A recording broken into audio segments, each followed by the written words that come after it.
magacaygu waa Anis Xuseen Garaad waxaa dhigtaa iskuulka Hormuud waxaan ka bartaa maadada caafimaadka maanta waxaa qaadan baraatig ku saabsan blood group dhiigayguna wuxuu noqday oo balaas bismillaah magacaygu waa Fadxi Maxamuud Cabdi waxaan ka mid ah ardayda dhigata iskuulka Hormuud maanta waxaa qaadan baraatig oo ah blood group dhiigayguna wuxuu noqday A+.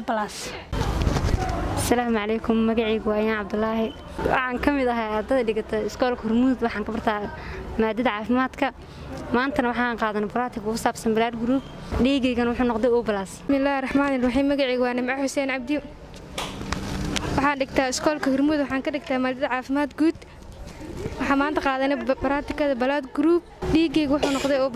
magacaygu waa Xamdi Xasan oo dhigata iskuulka Hormuud waxaan ka bartaa maadada caafimaadka maanta waxaan qaadanaynaa blood group dhiigaygana wuxuu noqday A+. magacaygu waa Hodan Maxamed Xasan waxaa dhigtaa iskuulka Hormuud waxaa ka bartaa caafimaad guud waxaa qaadan baraatig ku saabsan blood group dhiigayguna waa O+. bismillaah awalan magacaygu waa Sabriin Daawud Cali waxaan dhigtaa iskuulka Hormuud waxaan ka bartaa maadada caafimaadka maanta oo khamiista waxaa qaadanay baraatig ku saabsan blood group dhiigayga oo noqday A+. assalaamu calaykum warahmatullahi wabarakaatuh bismillaah magacaygu waa Shiine Maxamed Tuure waxaa dhigtaa iskuulka Hormuud maanta khamiista waxaa qaadanay baraatig oo blood group dhiigayga waa B+.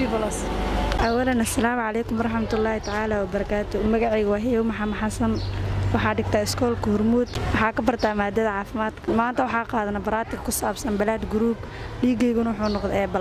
bismillaah magacaygu waa Sahar Ibraahim waxaan ka mid ah ardayda dhigata macadka Hormuud kan dhigata maadada caafimaadka maanta khamiista waxaan qaadanay baraatigada ku saabsan blood group dhiigayguna wuxuu noqday O+. bismillaah magacaygu waa Ayaan Cilmi oo dhigata macadka Hormuud school maanta khamiista waxaa qaatay baraatig ku saabsan blood group dhiigayguna O+.